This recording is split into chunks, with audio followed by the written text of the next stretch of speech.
ऐसा निष्ठुर वचन ना बोलो। गोपांगनाओं को भी कुछ ऐसा उपदेश भेजा तो संदेश में, अरे संसार का संबंध मिथ्या है, तो मुझ अजर अमर अनंत अखंड निजात्म रूप से हमारा अनुसंधान करो। हम तुम्हारी अंतरात्मा, देह इंद्रिय मन बुद्धि अहंकार के साक्षी, साक्षी रूप में तुम हमारा चिंतन करो। हमारा तुम्हारा क्षण भर भी वियोग नहीं है, सदा हम तुम साथ ही हैं, क्योंकि आत्मा अजर अमर अनंत अखंड है। वो जो तुम्हारा है वो हमारा है, हमारा तुम्हारा आत्मा एक है, अजर अमर है। इस बुद्धि से काम लो। इसका मतलब ये होता है कि जो साधारण प्रेमी होते हैं उनका प्रेम जरा धूमिल पड़ जाता। रामचंद्र भगवान का वनगमन वाल्मीकि रामायण के अनुसार पढ़ने लगो तो एक बार वज्र से वज्र हृदय जरूर पिघल जाता है। अब उसमें कई बार भावना भी करने लगो सब झूठा है, तो राम ब्रह्म है, ये तो पर ब्रह्म है, कुछ नहीं है। एक बार वो भी समझो तो भी जब प्रेम का प्रवाह चल पड़ता है तो उसका कुछ असर नहीं पड़ता। लेकिन सामान्य हृदय में उसका असर पड़ जाता है। वो व्याकुलता जो है तो रोना धोना ठंडा पड़ जाता है थोड़े समय के लिए। इसलिए अखंड प्रेम प्रवाह थोड़ा रोकने के लिए, थोड़ा शिथिल करने के लिए, उसके विस्तार में कहीं देहांत न हो जाए, 10वीं अवस्था न हो जाए। प्रेम की 10वीं अवस्था मानिए मधुसूदन सरस्वती ने वो मरणावस्था, प्रेम की 10वीं अवस्था मरणावस्था, वो कहीं न प्राप्त हो जाए। इसलिए भी बीच बीच में ज्ञान विज्ञान और ब्रह्मनिष्ठा का उपदेश चलता रहता है। तो वो भक्ति प्रेम में बाधक नहीं है, उसका पोषक है, धैर्य को संपादित करने वाला है। और क्योंकि लंबी राम कहानी छोटी नहीं है, इसीलिए उन लोगों ने वर्णन किया है भक्तों ने कि जो विप्रयोग जन तीव्र ताप में संतप्त होकर के प्राण दे बैठता है, वो मानो उस युद्ध से पलायन कर जाता, भाग जाता है, पलायन कर जाता है। माने प्रयोग मन विप्रलम्ब जन तीव्र ताप का सहन करने के डर से भाग खड़ा होता है, इसलिए प्राण त्याग कर देता है। तो उत्कृष्ट स्थिति ये है कि मरण से कोटगुणित दारुण दाह का अनुभव करते हुए भी जीवित रहो और विप्रलम्ब जन तीव्र ताप को सहो। ये भी एक बड़ी ऊंची स्थिति। वैसे एक स्थिति वो भी है कि कहितव रहितम प्रेम न तिष्ठति मानुषे लोके यदि भवति कस्य विरह सति विरहे को जीवत। कहितव रहित प्रेम मानव लोक में होता नहीं, कपट रहित प्रेम मनुष्य लोक में होता ही नहीं। यदि भवती, यदि किसी को हो जाए कहितव रहित प्रेम तो को विरह, वहां विरह कहाँ होता है, विप्रलम्ब होता ही नहीं, वियोग हो ही नहीं सकता कहितव रहित प्रेम होने पर। और सति विरहे, अगर दुर्दैव वशात विरह हो भी गया तो कौन जीवित, तो जीवित कौन रहता है, जीवन ही नहीं रहता। ये भी एक स्थिति है। और दूसरी स्थिति ये है कि नहीं, जो कि विप्रलम्ब जन तीव्र आप में संतप्त होकर के प्राण त्याग करते हैं, वो मानो पलायन करते हैं। इसलिए वो मरण से कोट गुण चारों संताप सहन करते हुए भी जीवित रह करके विप्रलम्ब जन तीव्र ताप का अनुभव करो। श्री राम जय जय राम। ब्रजम सौम्य पित्रोर्नौ प्रीतिमावहो गोपीनां मद्वियोगाधिं मत्संदेशैर्विमोचय। हे उद्धव, उत्सव स्वरूप आप जाओ और हमारे माता पिता नंद बाबा यशोदा रानी को सुख पहुंचाओ, प्रीत उनके मन में, प्रीति का यहाँ सुख उत्पन्न करो। आवह का अर्थ ये है कि वास्तव में तो मेरे बिना उनको प्रीति हो नहीं सकती। उनके सुख का निदान तो एकमात्र मैं हूं, मेरे बिना उनको सुख नहीं हो सकता। श्री कृष्ण ही उनके सब कुछ है।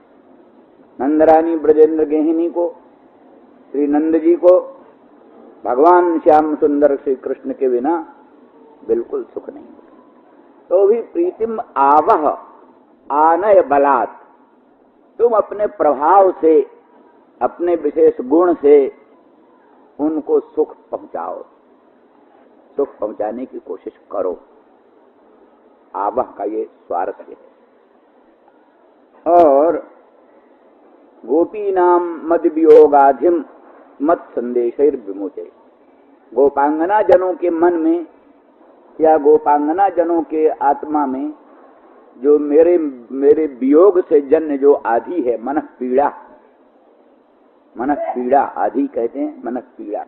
व्याधि कहते हैं शरीर पीड़ा को, और आधि कहते हैं मन की पीड़ा को, कहते हैं आधि व्याधि। तो व्याधि तो जो तंग करती है सो तंग करती है, आधि बहुत तंग करती है, इसलिए आधि व्याधि। तो उनके मन में आधि अर्थात मेरे विप्रयोग जन्य ताप से पीड़ा, उस पीड़ा को, मन पीड़ा को विमोचय माने किसी तरह से उसके संस्पर्श को दूर करो।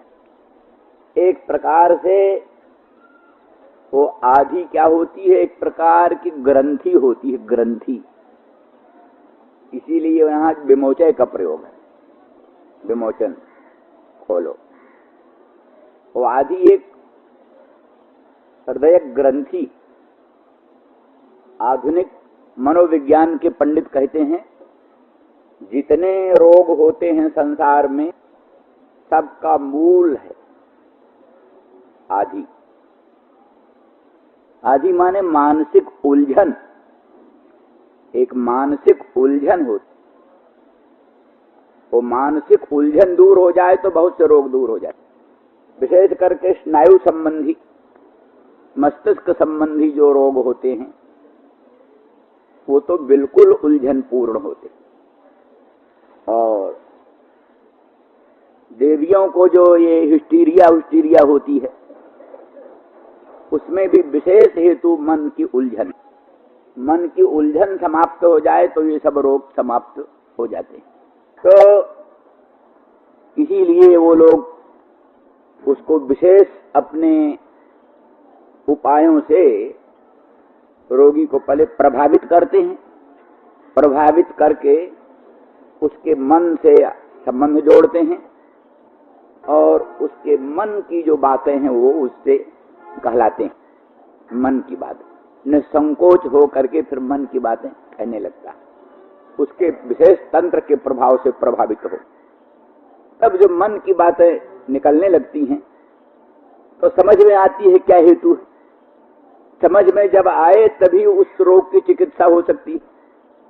तो क्या चिंता है ये समझ में आए तो ही उसकी निवृत्ति का भी उपाय हो सकता है। जब तक चिंता मन की मन में है, समझ में ही नहीं आए, तब तक उसकी निवृत्ति कैसे हो। और चिंता के न कहने के हेतु बहुत से संकोच होते हैं, बहुत से भय होते हैं, बहुत से लज्जाएं होती हैं। इन अनेक हेतुओं से मन की स्वाभाविक चिंताएं व्यक्त नहीं हो पाती। व्यक्त नहीं हो पाती तो घुटते घुटते मन में उसका एक विकृत रूप बन जाता है। इनका तो सुस्पष्ट है, इनकी तो वैसी आदि नहीं, इनकी तो आदि तो परम पूर्ण रूपा है। औरों की तो आदि रोग रूपा है, इनकी आदि तो परम पुण्य रूपा है। क्योंकि श्री कृष्णचंद्र परमानंद कंद भगवान के साथ जो उनका गाढ़ अनुराग है, गाढ़ अनुराग, सुस्थित प्रीति, और उनके बिना मन में कभी चैन नहीं, कभी सुख नहीं, कभी शांति नहीं, कभी सामंजस्य नहीं। मन की अव्यवस्था, मस्तिष्क का असंतुलन, सब का मूल श्री कृष्ण विप्रयोग है।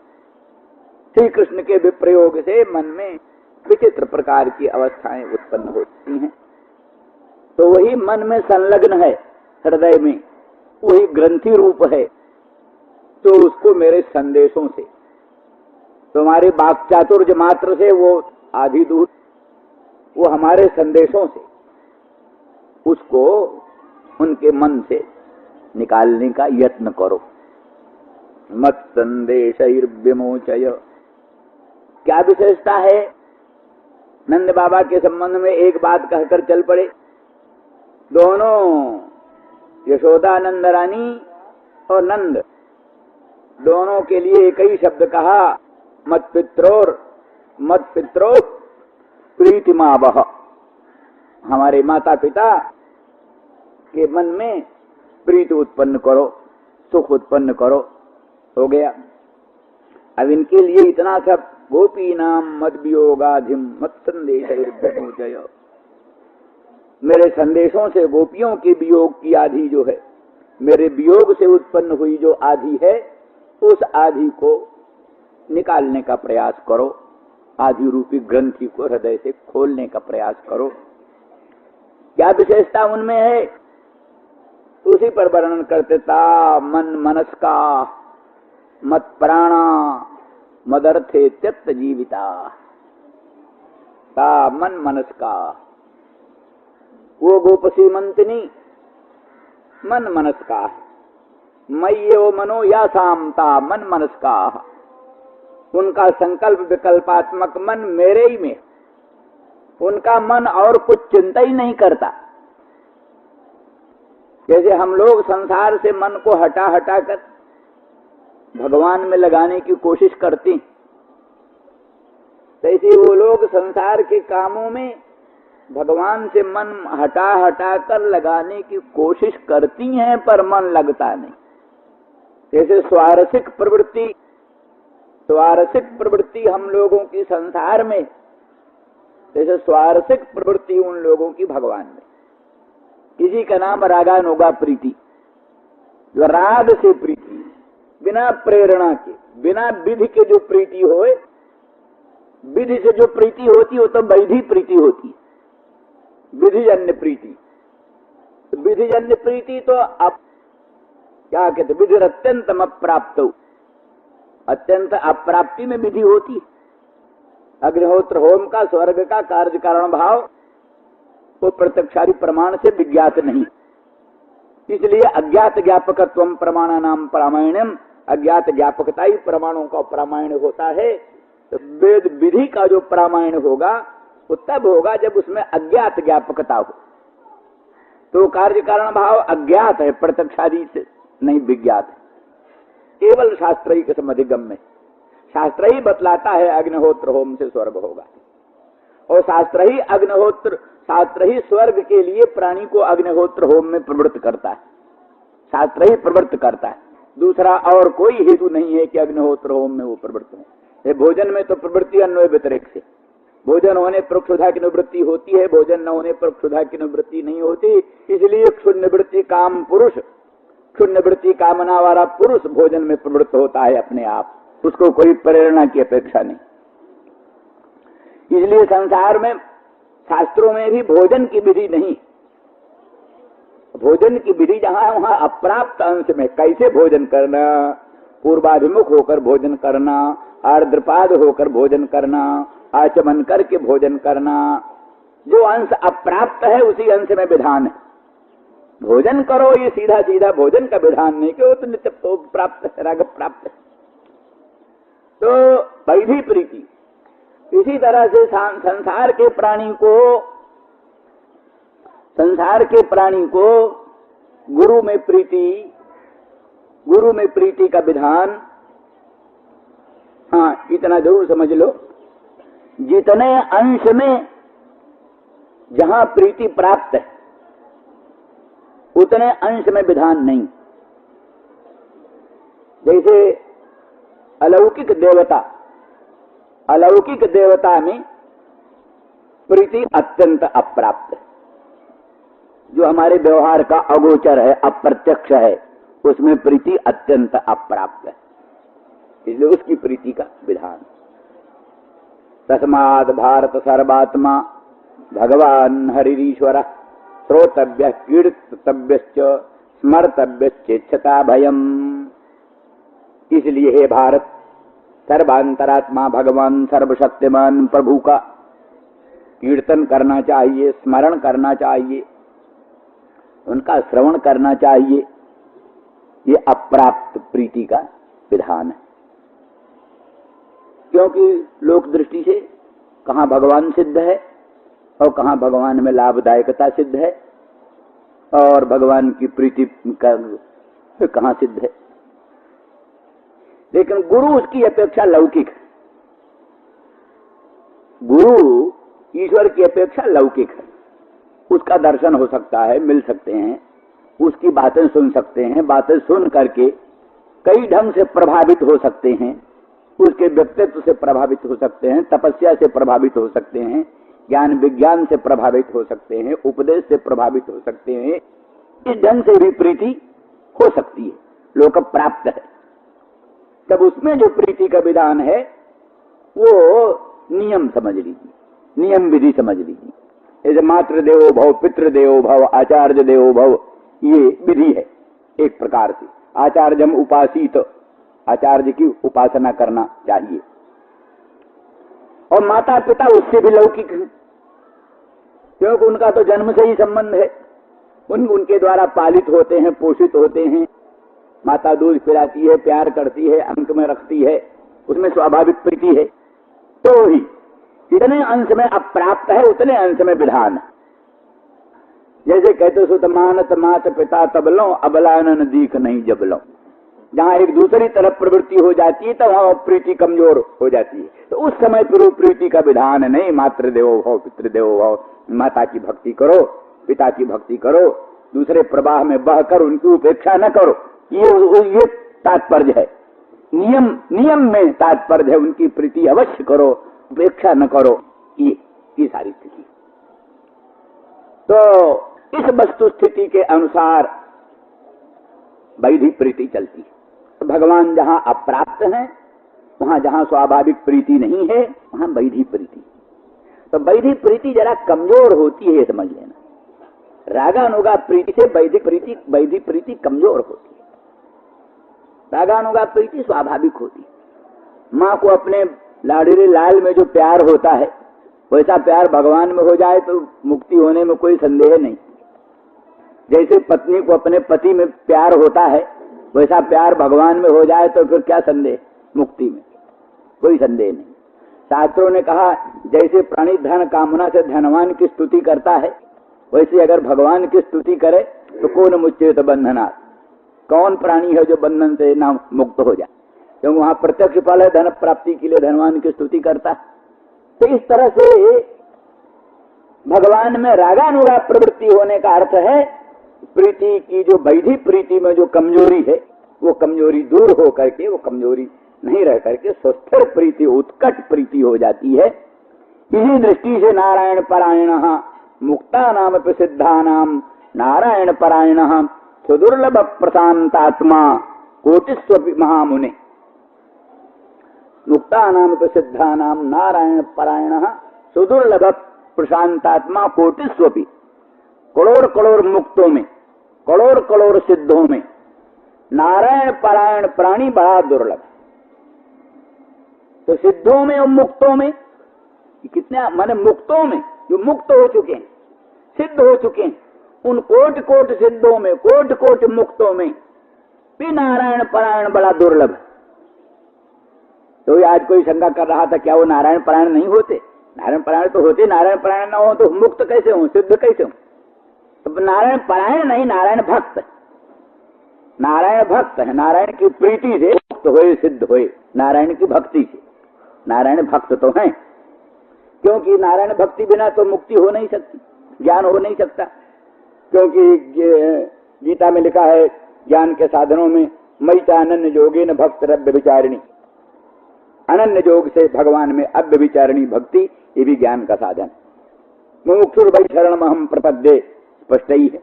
मुमुक्षु होकर हम भगवान का शरण ग्रहण करते हैं। तो बिना भगवत शरणागति के तो ज्ञान विज्ञान की प्राप्ति नहीं होती। इसलिए नारायण भक्त तो हैं वो भी, लेकिन नारायण परायण नहीं। नारायण भक्त होना अलग चीज है, नारायण परायण होना अलग चीज है। नारायण परायण क्या है? नारायण एव परम अयनम ध्येयम ज्ञेयम परमाराध्यम तदतिरिक्तम किंचित, जिनकी बुद्धि में है ही नहीं। नारायण ही ध्येय है, नारायण ही ज्ञेय है, नारायण ही परम प्राप्य है। तद भिन्न और किसी वस्तु में जिनकी प्रीति नहीं, वो नारायण परायण है। ये तो रागानुगा प्रीति, रागानुगा प्रीति। वो तो ज्ञान में उपयोगी भक्ति तो वैधि भक्ति, ज्ञान में उपयोगी भक्ति वैधि भक्ति। रागानुगा प्रीति तो फल स्वरूप है सबका। इसलिए नारायण परायण प्राणी सुदुर्लभ है, जिसके लिए ध्येय ज्ञेय परमाराध्य सर्वस्व नारायण है। नारायण के बिना और कुछ जिनको भाषित नहीं हो, ग्रहग्रस्त इव।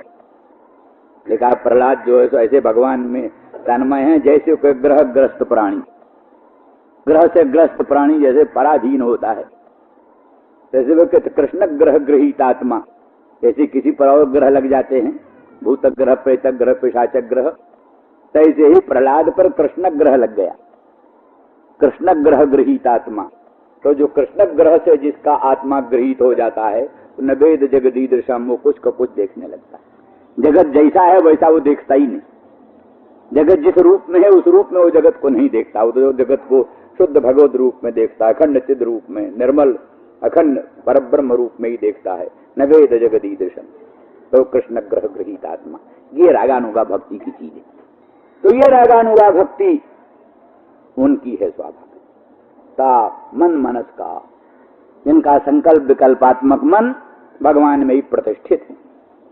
तो वो सब प्रसिद्ध है श्लोक हमारे, जैसे वो कोई गोपांगना भगवत प्रेम में बेबल होकर मूर्छित है, दूसरी गोपांगना उस पर गुलाब जल छिड़क कर पंखा झल रही है, तीसरी गोपांगना आकर कुछ कृष्ण का उदंत छेड़ती है, तो मना करती है। संत्यज सखि तदुदंतम यदि सुख लवमपि समीह से सख्या स्मारय किमपि तदितरत विस्मारय हंत मोहनम मनसः। हे सखी, उनका उदंत न छेड़। संत्यज सखि तदुदंतम यदि सुख लवमपि समीह से सख्या, यदि अपनी प्राण प्यारी सखी को क्षण भर भी सुख लेने देना चाहती हो तो उनका उदंत न छेड़ो। क्या करें? स्मारय किमपि तदितरत, उनसे भिन्न किसी और वस्तु को याद दिलाओ, और वस्तु की चर्चा करो। विस्मारय हंत मोहनम मनसः, सखी मदन मोहन श्याम सुंदर को इसके मन से निकाल दो, तब इसको विश्राम होगा, शांति होगी।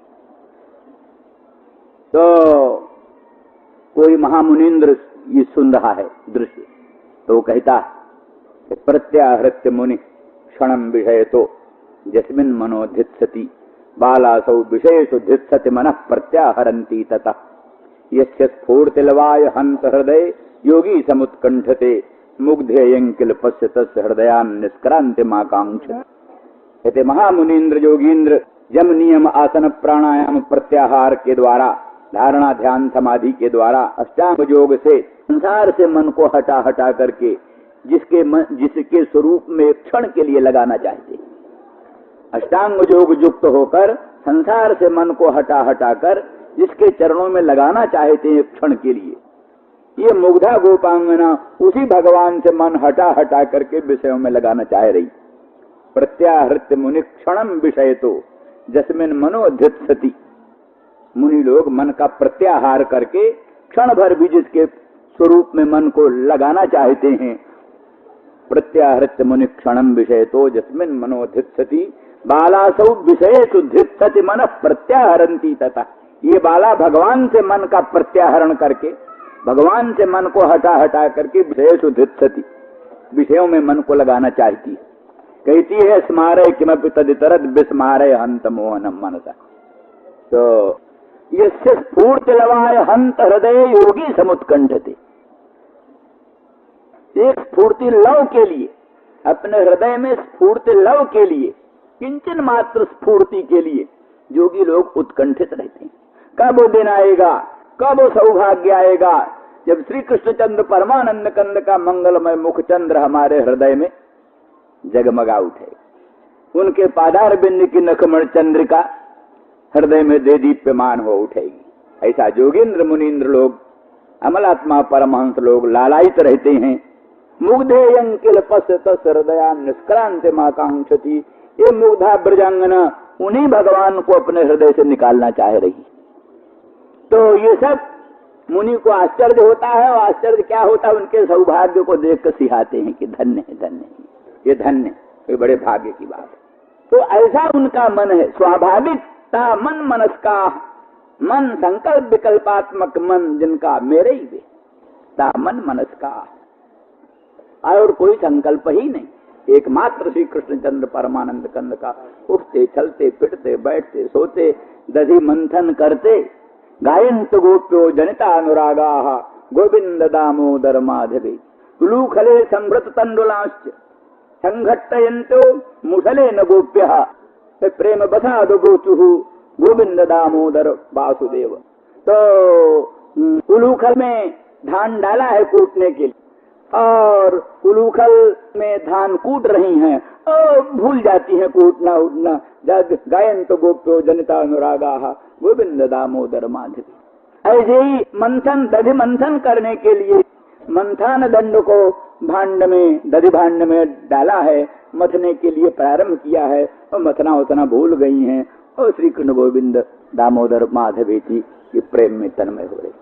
तो जिनका उठते चलते फिरते बैठते श्री कृष्ण में ही संकल्प विकल्पात्मक मन लगा है, वे हैं ता मन मनस का भगवान श्रीमुख से स्वयं उनके लोकोत्तर प्रेम का वर्णन करते हैं। ता मन मनस का मत प्राणा मयि एव प्राणा इंद्रियाणि यासाम ता मत प्राणा।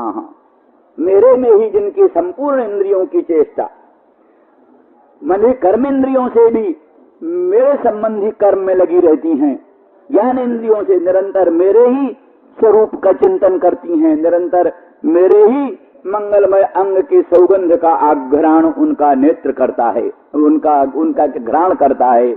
मेरे ही मंगलमय मुखचंद्र का श्रीअंग के लोकोत्तर सौंदर्य माधुर्य का अनुभव उनका नेत्र करता है। उनका त्वक मेरे ही मंगलमय अंग के सुस्पर्श को ग्रहण करता है। इस प्रकार से जो कुछ भी है उनका सब मेरे ही में है, उनका प्राण इंद्रियां सब कुछ मेरे ही में। अथवा मन मई माने मई का निमित्त अर्थ करो, मन निमित्तक प्राण धारण है जिनका, मेरे निमित्त ही जिनका प्राण धृत है। एक तो अनिर्वचनीयता होती है जगत की, वो होती है तत्वान्यत्वाभ्याम निर्वक्तुम अनर्हता। तत्वतः अतत्वतः उसका निरूपण नहीं किया जा सकता। जगत में तत्व है न अतत्व। तत्व इसलिए नहीं कि उसका बाद हो जाता है, अतत्व इसलिए नहीं कि उसकी प्रतीति होती है। इसलिए तत्वान्यत्वाभ्याम निर्वक्तुम अनर्हा अनिर्वचनीयता जगत। लेकिन ब्रह्म भी अनिर्वचनीय है, ब्रह्म भी अनिर्वचनीय है। तो ब्रह्म अनिर्वचनीय है, मनोवचन का अगोचर होने के कारण, मन का अगोचर, वचन का अगोचर, इसलिए ब्रह्म भी अनिर्वचनीय है। और जैसे ब्रह्म अनिर्वचनीय है उस प्रकार से वो गोपांगना अनिर्वचनीय है। उनका लोकोत्तर चरित्र, उनका लोकोत्तर कल्याण गुणगण, उनकी अद्भुत महिमा मनोपसाम अगोचर, मन वाणी का अगोचर।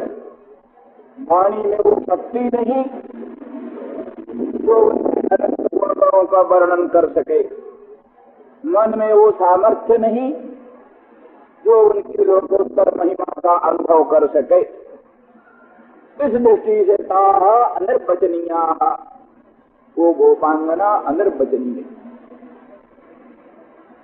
इसीलिए मन मनस्काः, जिनका संकल्प विकल्पात्मक मन मेरे में ही प्रतिष्ठित है, निरंतर अखंड सच्चिदानंद घन भगवान मदन मोहन ब्रजेंद्र नंदन चंद्र का जो मनन करती हैं, उनका ही चिंतन करती हैं, उनका ही स्मरण करती हैं, उनका ही अनुभव करती हैं।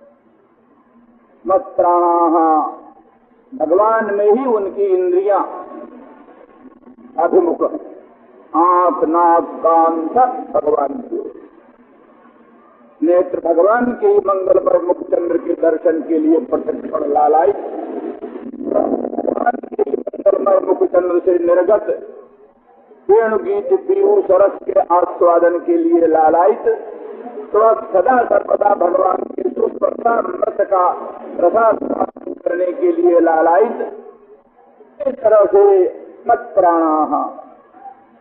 यहाँ एक बात वल्लभाचार्य जी कहते हैं, वो कहते हैं सर्वेषाम आत्मा तो बचिए, जितने प्राणी हैं सब प्राणियों का जो आत्मा है वो तो भगवान का ही है।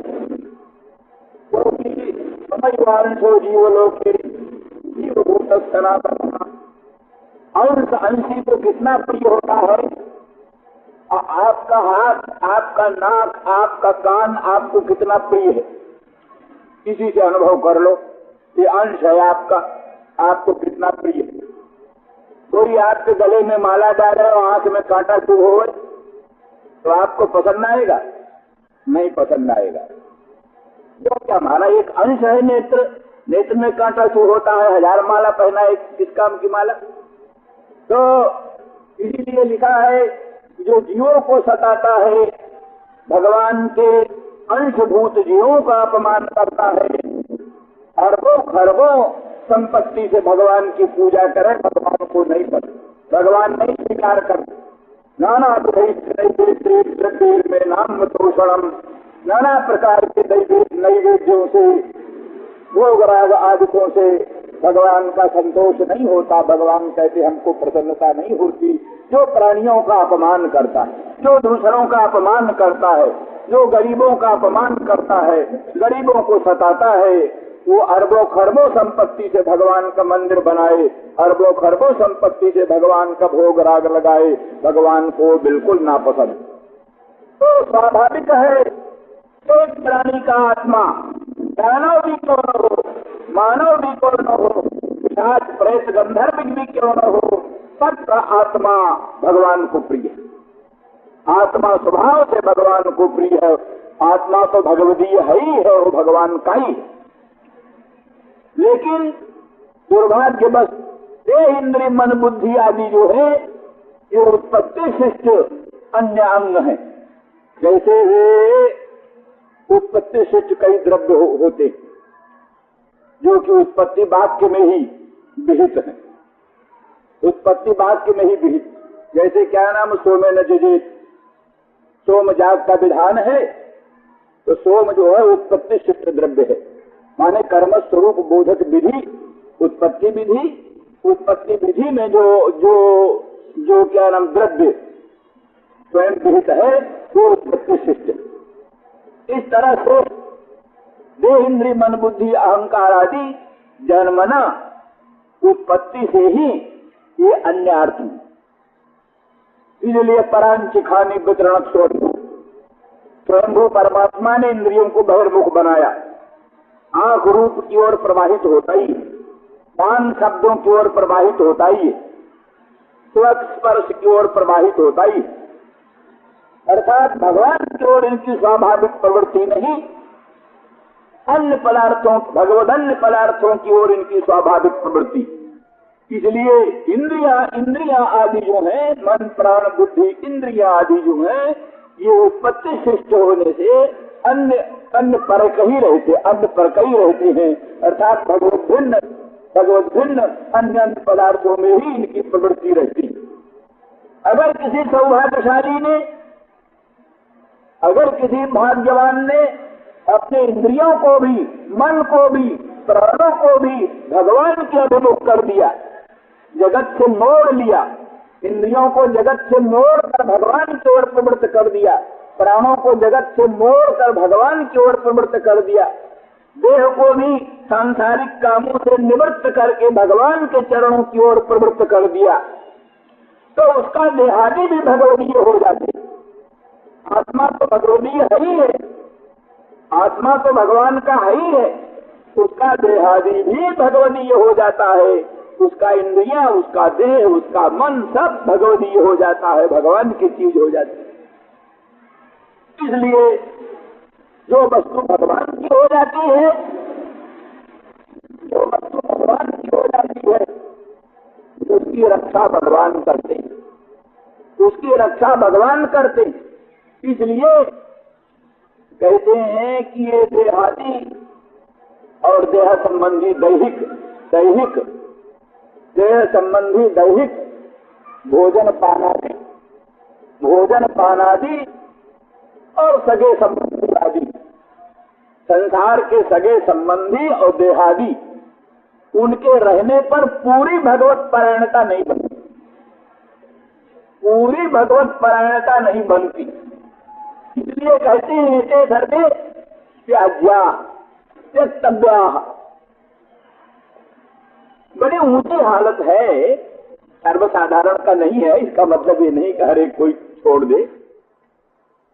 यदि संभव हो ऊंची अवस्था बन जाए, ये आत्मा तो सभी का, साधु असाधु, पापी पुण्यात्मा, देवता दानव मानव पशु पक्षी, सभी का आत्मा भगवान का ही आत्मा है, भगवान का ही परम प्रिय। आत्मा सब भगवान को परम प्रिय।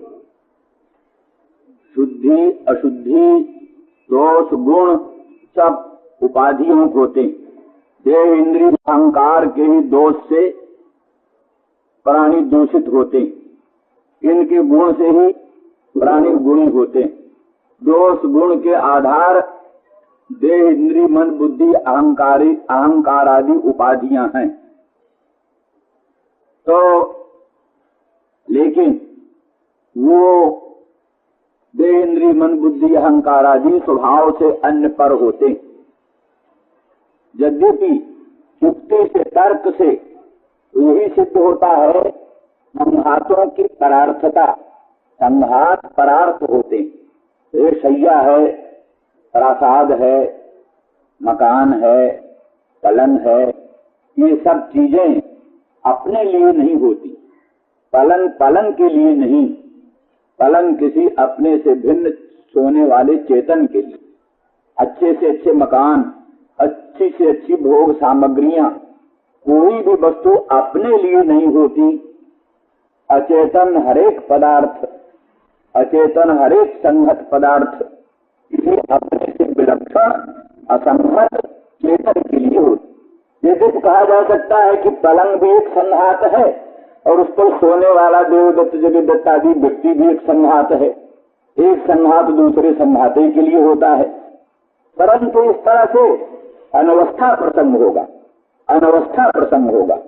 वो संघात तीसरे संघात के लिए, वो संघात तीसरे संघात के लिए, वो संघात चौथे संघात के लिए अनवस्था प्रसंग होगा।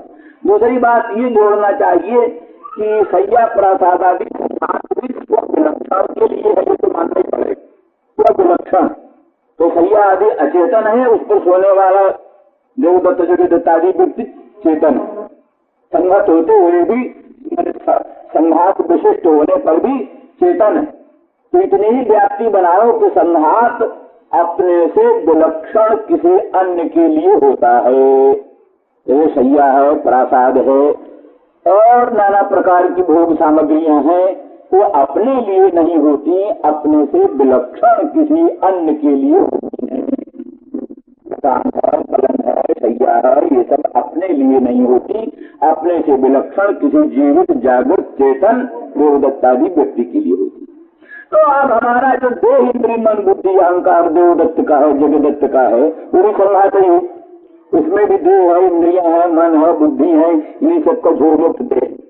तो ये संघात भी स्व विलक्षण के लिए, अपने से किसी विलक्षण के लिए। तो विलक्षणता किस दृष्टि से होगा? तो ये संघात अनेकात्मक है, ये संघात जड़ है, ये संघात पर प्रकाश है, ये संघात सुख दुख मोहात्मक है।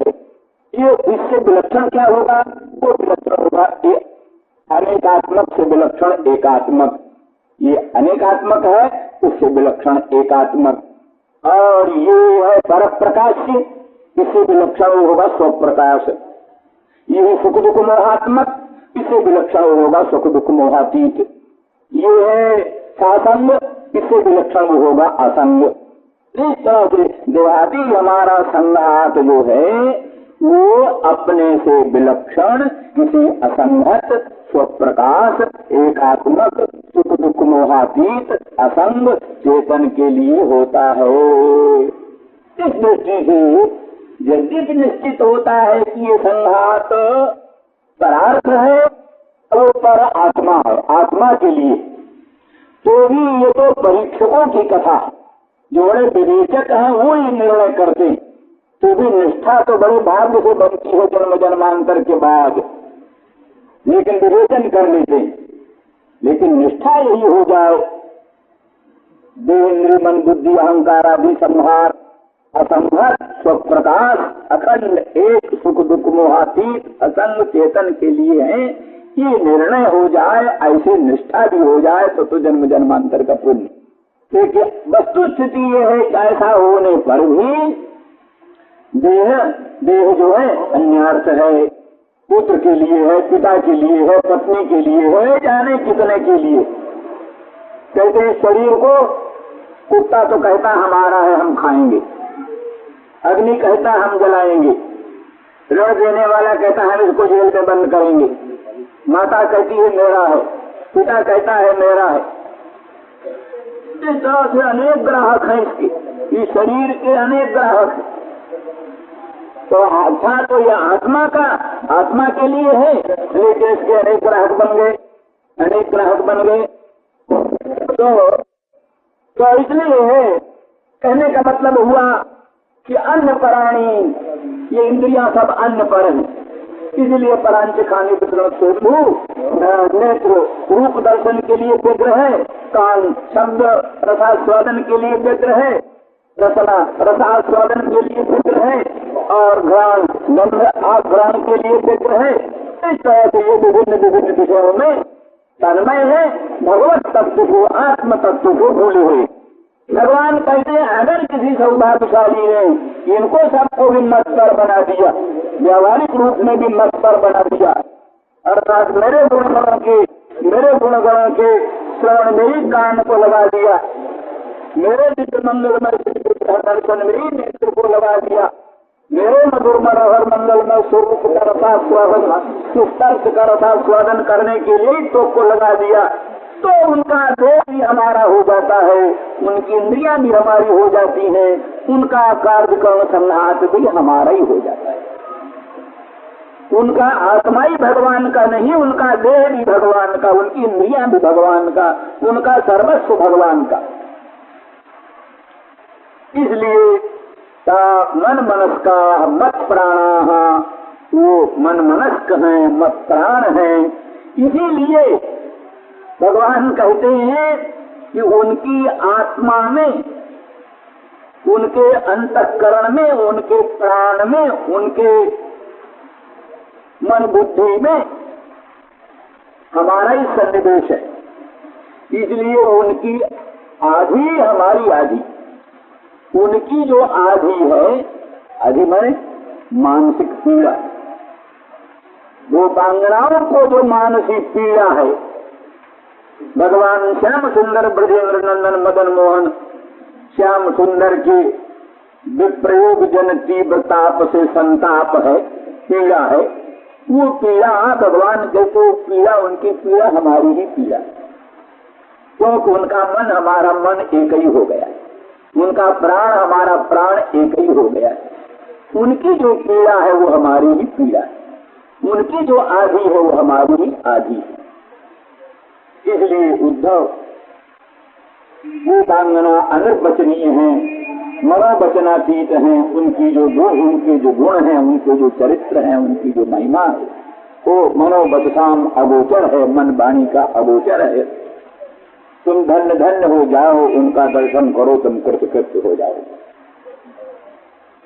इसीलिए अब इस प्रसंग में कहते हैं ये त्यक्तलोक धर्माश्च मदर्थे तान विधर्म्य हम, ये त्यक्तलोक धर्माश्च एतावता ये बतला दिया कि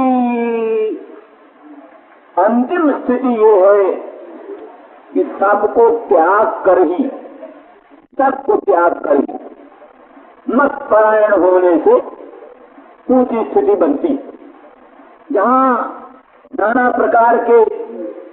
प्रकार के सगे संबंधियों की चिंता बनी रहती है, जहाँ भोजन पान की चिंता बनी रहती है, जहाँ घर द्वार की चिंता बनी रहती है, मित्र शत्रु की चिंता बनी रहती है, वास्तविक में वहाँ शुद्ध भगवत भक्ति, शुद्ध अनुरक्ति, शुद्ध भगवत परायणता नहीं बनती। वो तो थोड़े देह के भक्त है, थोड़े भगवान के भक्त है, थोड़ा देह की सेवा करते हैं, बल्कि ज्यादा सेवा देह की, थोड़ी सेवा भगवान की। तो भगवान की सेवा थोड़ी, अपनी सेवा ज्यादा, और कई लोग तो ऐसे हैं भगवान का गुण कम गाते हैं, अपना गुण ज्यादा गाते। उपदेश में कई बार अपना गुण वर्णन करते, हमने ये हुआ, फलानी जगह ये हुआ, ये हुआ। तो भगवान का गुण वर्णन की अपेक्षा अपने गुण वर्णन में ज्यादा तात्पर्य रखते और भगवान की सेवा की अपेक्षा अपने देहादी की सेवा करते। इसलिए वो कहते हैं भगवान कि असल में देह, दैहिक और प्राण, इंद्रियां, इन सब का त्याग बिना किए हुए, मैंने त्याग का ममता त्याग। त्याग माने ये तो नहीं कि शरीर को कोई आग में जलाएंगे, ये नहीं है। आग में जलाने की बात नहीं, वो जैसा का तैसा रहे, लेकिन इनमें से ममता त्यागना होगा। देह दैहिक पदार्थों से ममता त्याग कर सर्वे त्यक्तव्याः, जैसे गोपांगनाओं ने मदर्थे त्यक्त दैहिकाः, मेरे लिए उन्होंने देह और देह संबंधी पति पुत्रादि और भोजन पान आदि सब का त्याग कर दिया।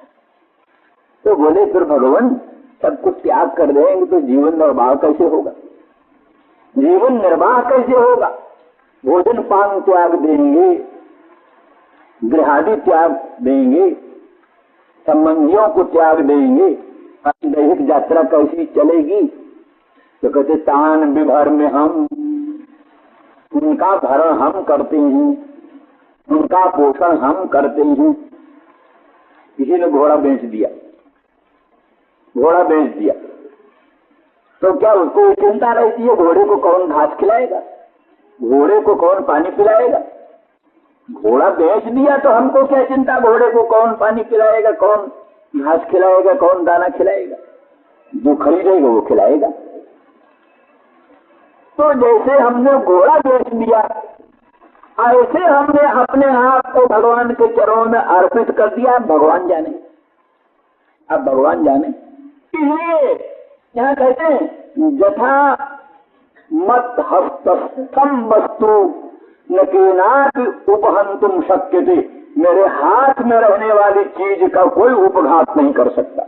सर्वेश्वर सर्वशक्तिमान अनंत ब्रह्मांड नायक भगवान के हाथ में जो चीज है, कौन दुनिया में है कुछ उसका उपघात कर सकेगा?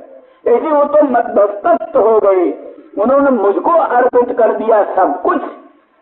अब सब कुछ उनकी चीज मेरी हो गई, अब उसका विघात मेरी वस्तु का विघात होगा।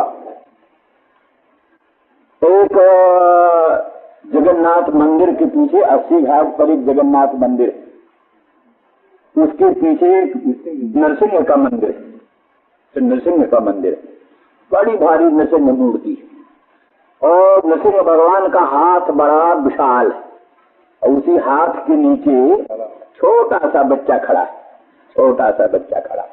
तो इतना बड़ा विशाल भगवान का अद्भुत रूप और इतना विशाल हाथ, और उसके नीचे जो बच्चा है, दुनिया में कोई माई का लाल हो सकता है तो बच्चे को और आंख उठा कर देख सकते? भगवान के हस्तारविंद की आतपत्र छाया जिसके ऊपर है, कौन दुनिया में उसका बाल बांका कर सकता? तो भगवत हस्तस्थ, भगवान के हस्त में है, वो भगवान के हाथ के नीचे है, दुनिया में कोई उसका उपघात नहीं कर सकता। इसलिए कहते जिन्होंने अपना सर्वस्व मुझ में निवेदित कर दिया, सर्वस्व जिसने अपना सर्वस्व मुझ में अर्पण कर दिया, उनकी सब वस्तु, उनका संघात, इंद्रियां, मन, आत्मा, सब कुछ मत हस्तस्थ चीज है, मेरे हाथ की चीज है, उसकी रक्षा का उत्तरदायित्व, उसकी रक्षा का जिम्मेदारी हम पर है। तो हमारे हस्तस्थ वस्तु का कौन उपघात कर सकता है? इसीलिए अनन्याश्चिन्तयन्तो माम ये जना पर्युपासते तेषाम नित्याभियुक्तानाम योगक्षेमं वहाम्यहम्। भगवान गीता में कहते हैं जो अनन्य होकर, नान्यो जेषाम ते अनन्याः, तो जिनके और भी कोई है वो अनन्य कहाँ हुई? जिनके और भी कोई है वो अनन्य कहाँ हुई? जिनके और कोई नहीं, बिल्कुल सबसे नाता तोड़ दिया। जननी जनक बंधु सुत दारा तन धन सहित सुहृद परिवारा, सब कर ममता ताग बटोरी, मम पद मन ही बांधि बट डोरी, समदर्शी इच्छा कछु नाही, हर्ष शोक भय नहीं मन माही, अस सज्जन मम उर बस कैसे, लोभी हृदय बसत धन जैसे। दुनिया की जितनी ममताएं हैं, स्त्री की ममता, पुत्र की ममता, धन की ममता, परिवार की ममता, सगे संबंधियों की ममता, ये ममता के तागे हैं, सूत्र हैं, ममता के सूत्र हैं। इधर ममता का एक सूत्र, इधर ममता का एक सूत्र, इधर ममता का एक सूत्र, ममता के सूत्र बिखरे हुए बिखरे हुए।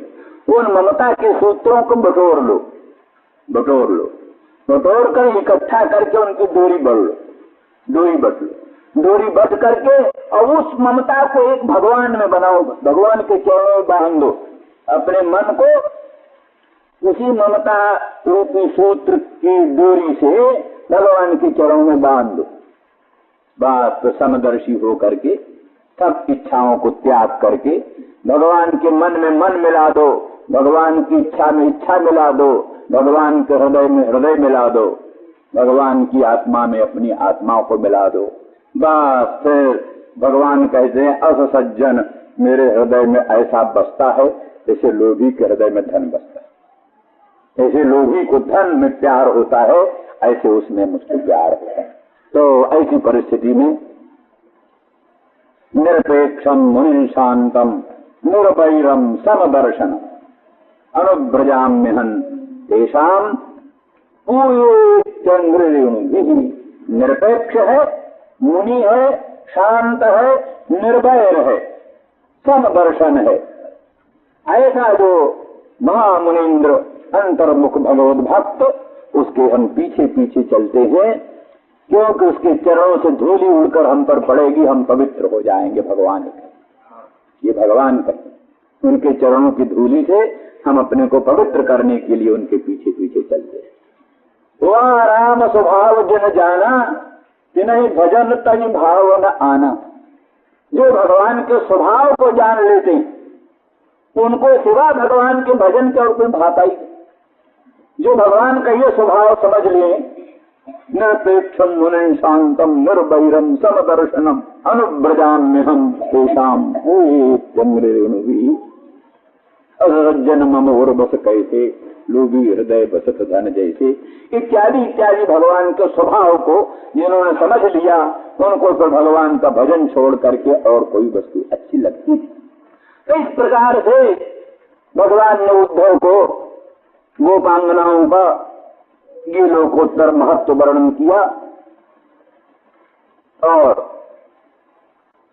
कहा, हे उद्धव, गोपांगना मयिता प्रेतां प्रेष्ठे दूरस्थे गोकुल स्त्रियः स्मरन्त्योंग विमुह्यन्ति यदि विरहोत्कंठे विह्वला।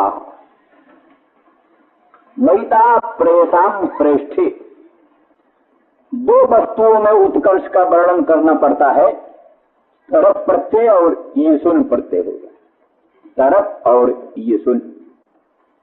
और जहां बहुत वस्तुओं में उत्कर्ष का वर्णन करता है, बहुत वस्तुओं में, वहां समप और इष्ठन। हाँ, तो बहुतों में जहां उत्कर्ष वर्णन करना होता है, वहां समप और इष्ठन।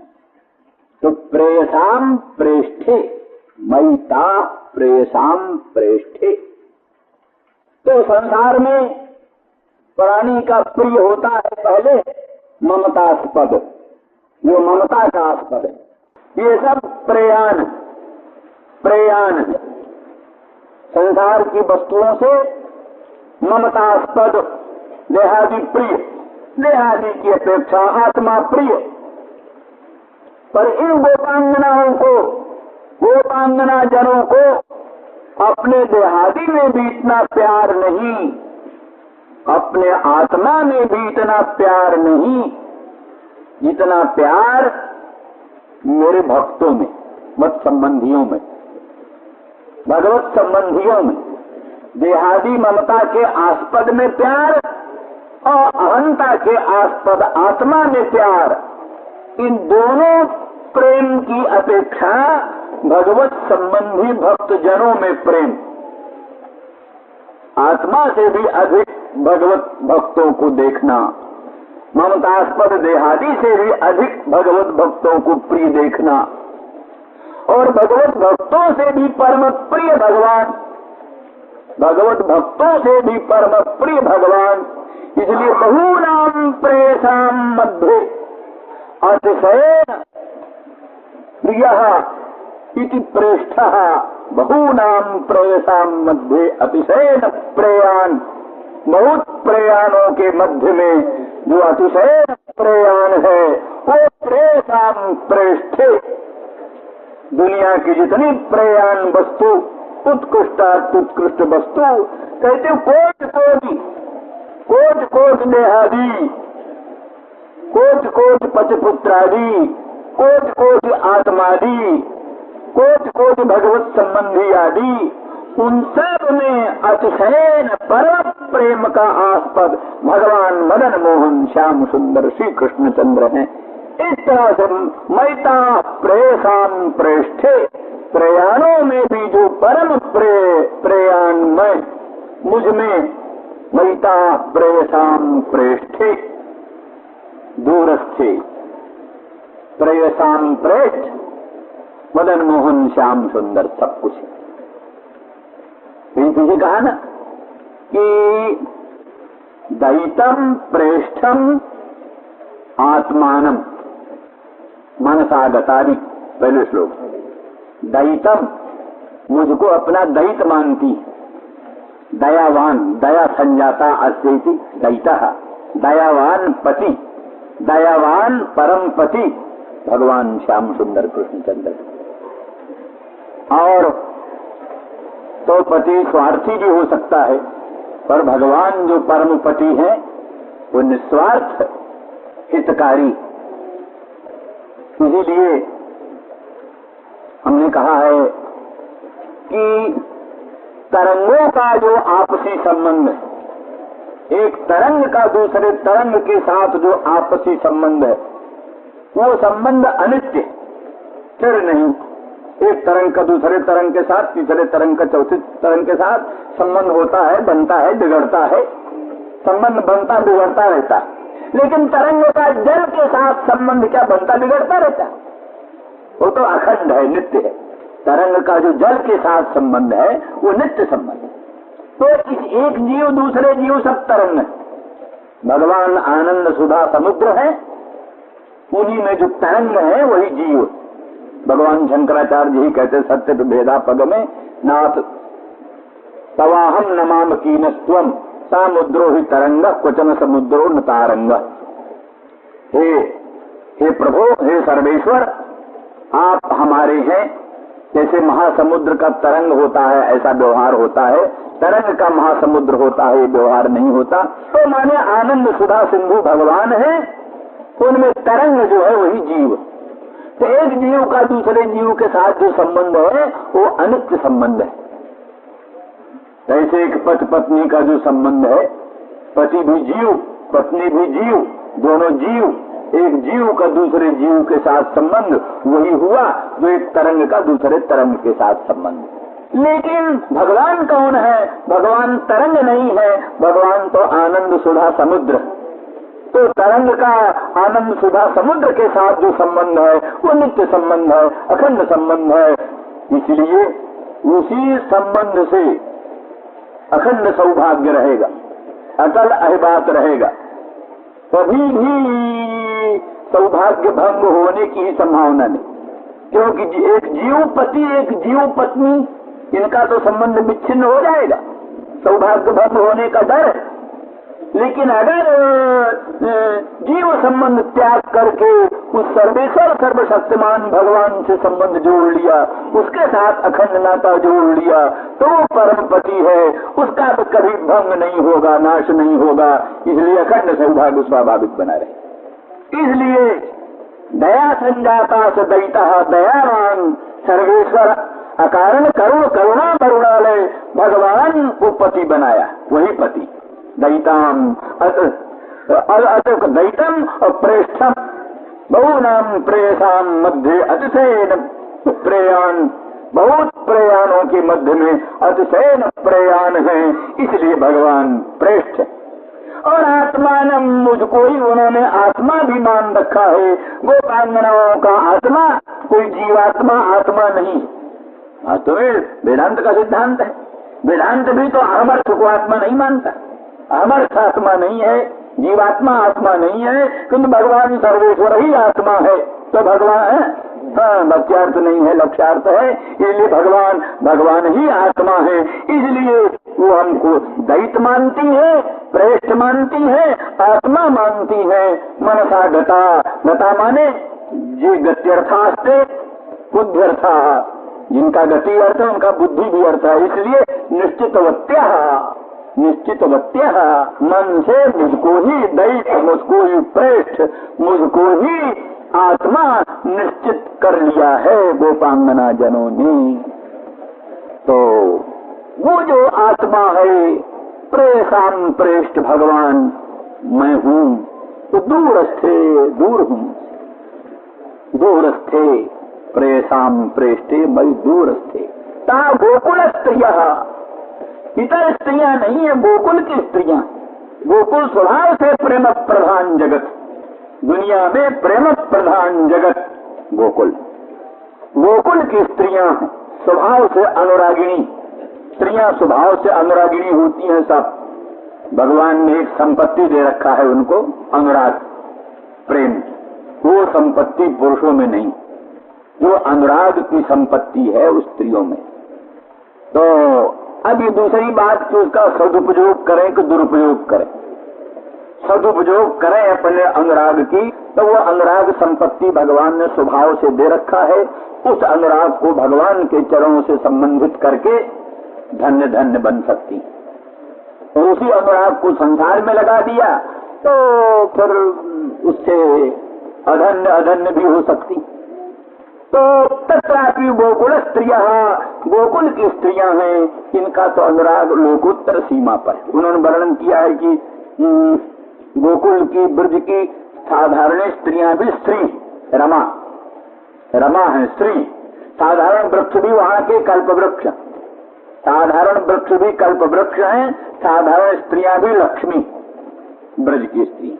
तो गोकुल स्त्रियां विशेष करके ये हमारी प्रेयसी गोपांगना जन, उन्होंने हमको दैत और प्रेष्ठ और आत्मा मन से निश्चित कर लिया है, और उनकी आत्मा में दूर हूं। मैता प्रेषाम प्रेष्ठे, और स्मरन्त्यों विमोह्यन्त, स्मरण करती, मुझको स्मरण करती, स्मरण करते ही मूर्छित हो जाती, स्मरण करते ही विमोह हो जाता, मूर्छा हो जाती। वल्लभाचार्य जी कहते हैं मूर्छा होती है भीषण प्रहार से, मूर्छा होती भीषण प्रहार से। किसी पर भीषण प्रहार हो तो मूर्छा हो जाती।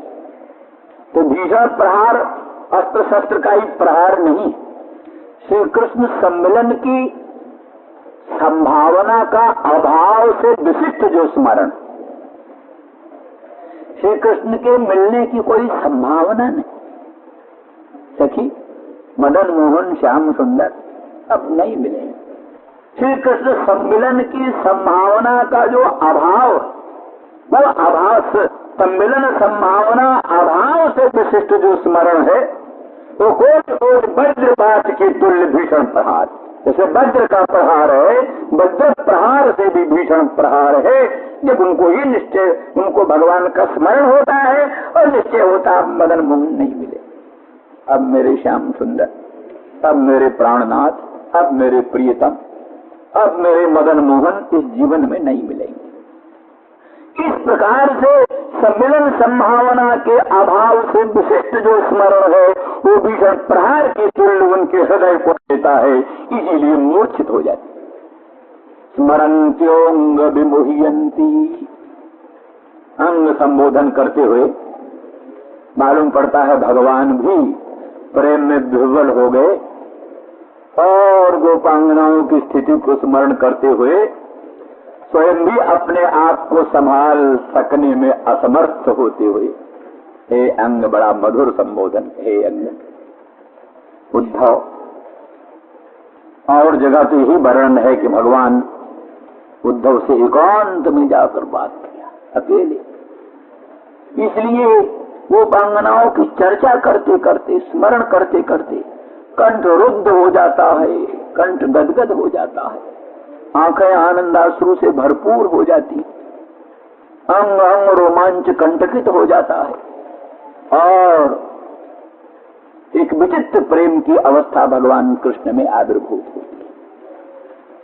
स्मरन्त्योंग विमुह्यन्ति, हे अंग, उस स्वरूप को प्रेयसाम प्रेष्ठे मयि दूरस्थे, प्रेयसाम प्रेष्ठ मदन मोहन श्याम सुंदर दूरस्थ और मिलने की संभावना का अभाव है और उनका स्मरण हो, इसलिए विमुह्यन्ति, मूर्छित हो जाती और किसी तरह से जीवित रहती,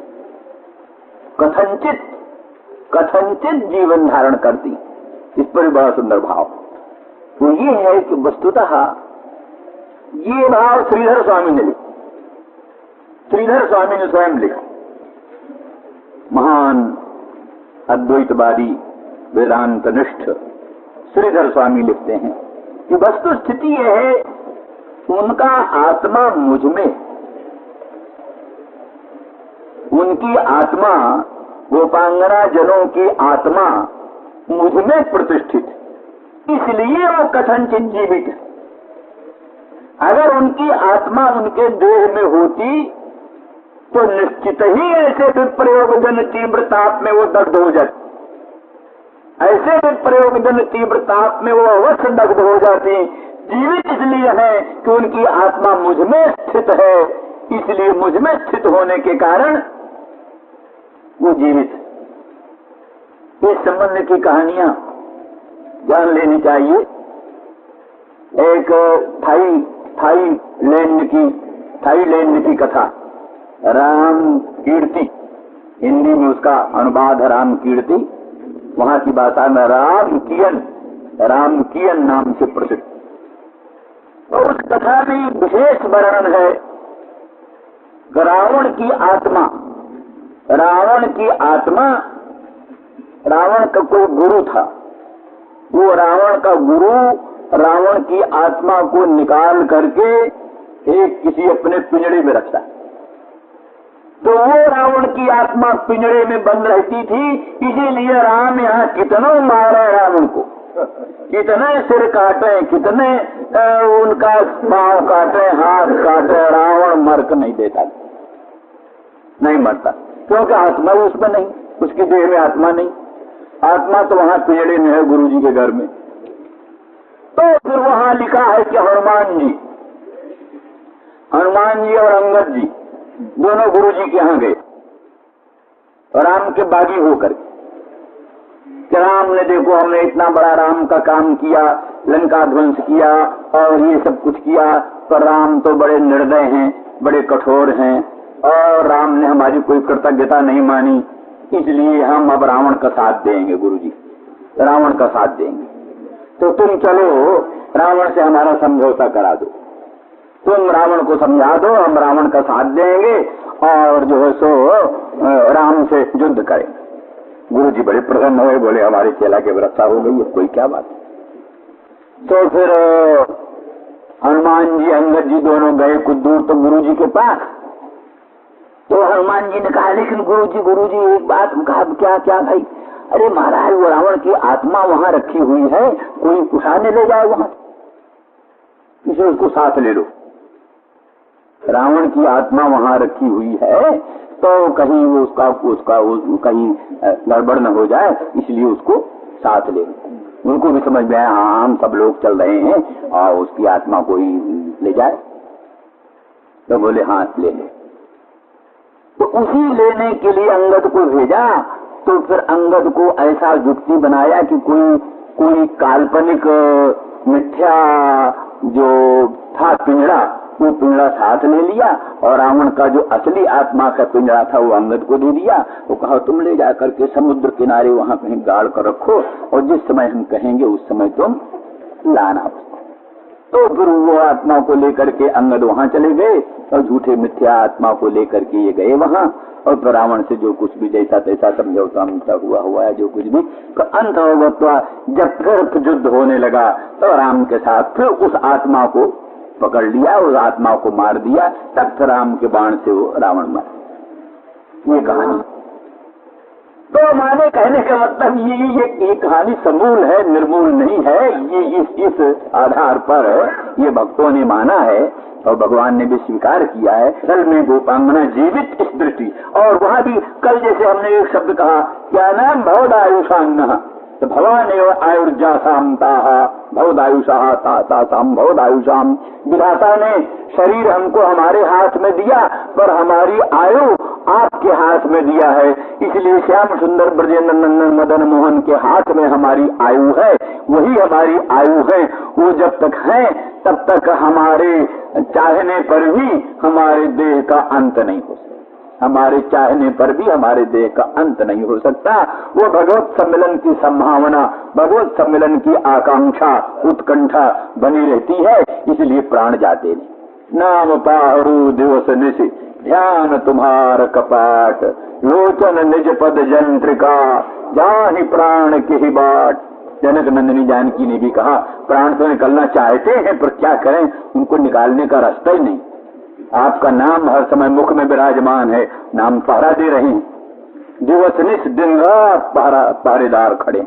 नाम पारू दिवस निश और ध्यान तुम्हार कपाट, हर समय तुम्हारा ध्यान रहता है, वही कपाट।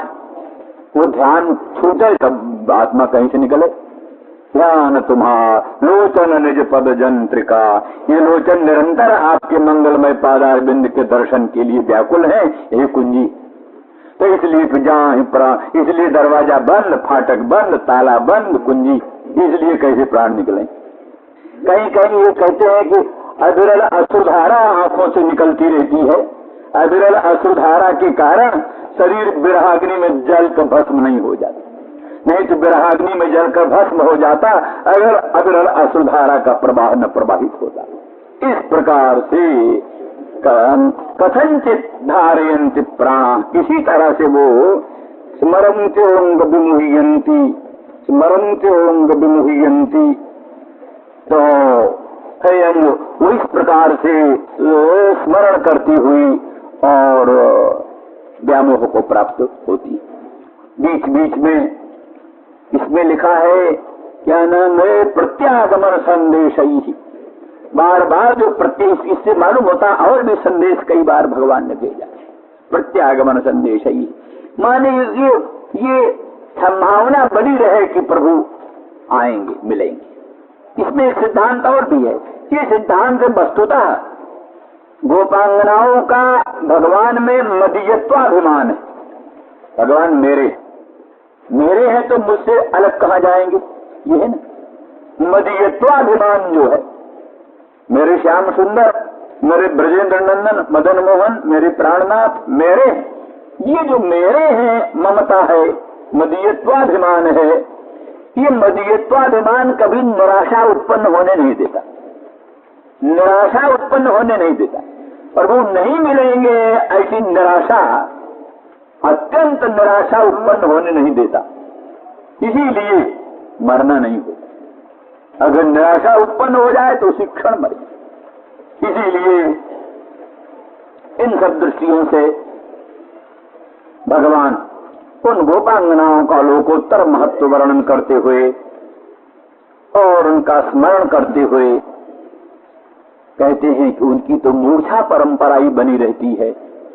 जहां स्मरण अहोबत कष्टम ताहा माम स्मर्तुम अपने शक्नुवंती, वो मुझको स्मरण भी नहीं कर सकती, स्मरण करने में भी समर्थ नहीं है।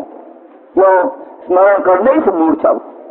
और भाई बात सीधी सी है, जो हमारा प्राण है, जो हमारा अंतरात्मा है, क्षण भर के लिए जिससे कभी विप्रयोग सह्य नहीं है, वो जमुना के उस पार वो क्या है? हारो नारोपित कंठे मया विश्लेष धीरुणा, विश्लेष के डर से, विप्रलंब के डर से मैंने कंठ में हार नहीं धारण किया। हार धारण करने से प्रियतम सम्मिलन में कुछ व्यवधान हो गया। कहते रोमांच होने को खराब समझती। रोमांच, प्रियतम सम्मिलन में जो रोमांच होता है वो भी भगवत सम्मिलन में कुछ व्यवधान पैदा करते। तो जहां हारो नारोपित कंठे, कंठ में हार नहीं धारण किया विश्लेष के भय से, तहां अब हमारे उनके बीच में जमुना, हार ही नहीं जमुना है हमारे उनके बीच में। तो इतना जहां विह्वलता कि रोमांच व्यवधान भी असह्य है, हार व्यवधान भी असह्य है। अब उनका दूरस्थ हो और स्मरण हो कि मेरे प्रियतम, मेरे प्राणनाथ, मेरे भगवान मुझसे दूर हैं, तो कैसे जीवन रह सकता है? जरूर ये मरण से भी कोटि गुणित भीषण संताप का अवसर है। इसलिए स्मरन्त्योंग विमुह्यन्ति, जिस समय ये स्मरण होता है मेरे प्रभु मुझसे दूर हैं, और उस समय उनको बलात् मूर्छा हो जाए। इस तरह से स्मरण तो कम होने पाता है और मूर्छाई की परंपरा ज्यादा रही। इसलिए उनकी रक्षा का एकमात्र मार्ग है कि उनको आश्वासन हो, उनको आश्वासन हो, और वो मदीयत्वाभिमान उनका दृढ़ जागरूक हो, और सम्मिलन की संभावना, आश्वासन उनको मिलता रहे।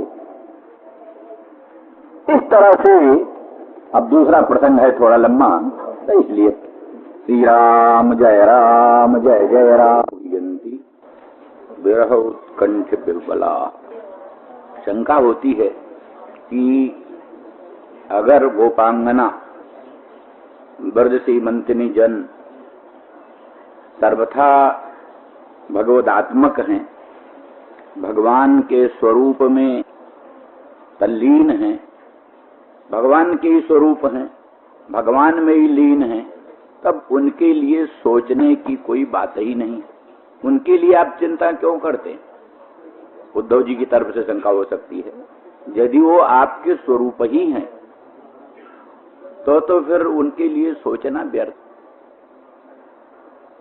इस पर उत्तर है ठीक है, वस्तु दृष्टिया गोपांगना ब्रज सीमंतिनी मेरे स्वरूप ही, मेरी परम शक्ति स्वरूपा, मेरी स्वात्म भूता, तथापि अनवधानता में जब बाह्य वृत्ति होती है तब उनको विप्रलंब की प्रतीति होती है। अंतर्मुख होने पर तो मुझ अनंत अखंड सर्वेश्वर सर्वशक्तिमान श्री कृष्ण को ही वो अपने में अनुभव करती, परंतु कभी अनवधान होने पर, असावधान होने पर, व्यग्रता वशात, बाह्य वृत्ति होने पर उनको हमारे विप्रलंब की प्रतीति होती, हमारे वियोग की प्रतीति होती। उस वियोग की प्रतीति में ही उनको संताप होता है। क्यों? तो इसीलिए कहा मैता प्रेष्ठ प्रेयसाम प्रेष्ठे। दुनिया की ममतास्पद जो वस्तु हैं, जिनमें प्राणी को ममता होती है, पुत्र कलत्र वित्त आदि, पुत्र है, कलत्र है, वित्त है, उनमें प्राणियों को प्रेम होता है, स्नेह होता है, वो प्राणियों को प्रेमास्पद होते हैं। लेकिन जो अहंता का आस्पद है उसमें अत्यधिक प्रेम होता है। ममता का आस्पद देहादि, अहंता का आस्पद आत्मा। तो पुत्र कलत्र वित्त किसी में इतना प्रेम नहीं होता जितना आत्मा में प्रेम होता है। आत्मा के अनुकूल होने से ही उन वस्तुओं में प्रेम होता है, आत्मा के प्रतिकूल होने पर उन सब वस्तुओं में द्वेष हो जाता है। इसलिए ममता के आस्पद वस्तु भी प्रेमास्पद है, लेकिन उससे अत्यधिक प्रेम अहंता के आस्पद आत्मा में होता है। तो आत्मा प्रयान है, प्रेयान। दुनिया की वस्तु प्रिय है, प्रिय है, पर आत्मा अतिशय न प्रिय। प्रेयान, अतिशय प्रिय है आत्मा, इसलिए आत्मा प्रेयान है। ममतास्पद की अपेक्षा अहंतास्पद आत्मा सर्वाधिक प्रेम का आस्पद है।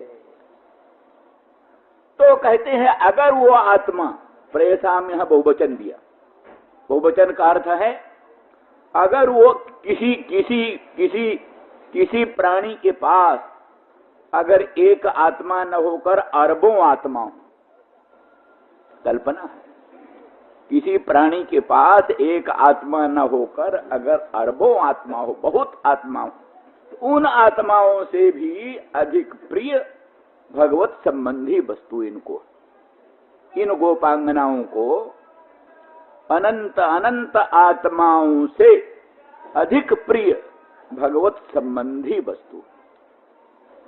इसीलिए वृंदावन धाम की ओर से लू भी आए गरम गरम, तभी उनको परम प्रिय लगती, क्योंकि हमारे श्याम सुंदर ब्रजेंद्र नंदन मदन मोहन भगवान के देश की ये लू, भगवान जहां विराजते हैं वहां की ये गर्म वायु, वो भी परम प्रिय लगती है। लिखा है किसी ने कहा राधा रानी को, तुम इस पहाड़ पर चढ़ जाओ तो तुमको श्याम सुंदर ब्रजेंद्र नंदन मदन मोहन तुम्हारे प्राणनाथ का दर्शन हो जाए। तो ग्रीष्म के दिन है, गर्मियों के दिन है, भयंकर गर्मी पड़ रही है, दोपहर का समय, वो बिल्कुल पहाड़ पर चली जा रही। चढ़ गई पहाड़ पर, तो उस पहाड़ की जो चोटी है उस पर खड़ी हो करके श्याम सुंदर का दर्शन कर रहे हैं। परंतु वो पहाड़ की चोटी क्या है? सूर्यकांता मणि की चोटी बनी हुई है, सूर्यकांता मणि, जो कि सूर्य नारायण की तीव्र रश्मियों के योग से अग्नि ज्वाला जटिल हो रही। सूर्य की रश्मियों के संबंध से सूर्यकांता मणि में से अग्नि प्रकट हो जाता है। तो सूर्यकांता मणि का वो जो शिखर है, वो शिखर सूर्य रश्मि के संसर्ग से अग्नि ज्वाला जटिल हो रहा है, उस पर, उस शिखर पर पांव रख करके श्याम सुंदर का दर्शन कर रही हैं और अनुभव कर रही हैं मानो बड़े शीतल सुकोमल कमल पर हमारा चरण। अनुभव ये हो रहा मानो बड़े शीतल सुकोमल कमल पर हमारा चरण है। माने भगवत प्रेम में, भगवत दर्शन में दुनिया का कोई दुख उनको भाषित नहीं होता, और भगवत प्रयोग में दुनिया का कोई सुख उनको सुखित नहीं करता। इसलिए प्रेयसाम प्रेष्ठे, अत्यंत जो प्रेमास्पद अनंत अनंत प्राणी भी हों, उनसे भी अत्यधिक प्रिय उनको भगवदीय वस्तु, भगवत संबंधी वस्तु, और भगवत संबंधी वस्तुओं से भी सर्वाधिक प्रेमास्पद भगवान। इसलिए मैता प्रेयसाम प्रेष्ठे, प्रयाणों का भी जो परम प्रयाण मुझ श्री कृष्ण में, उनका अत्यंत अनुराग।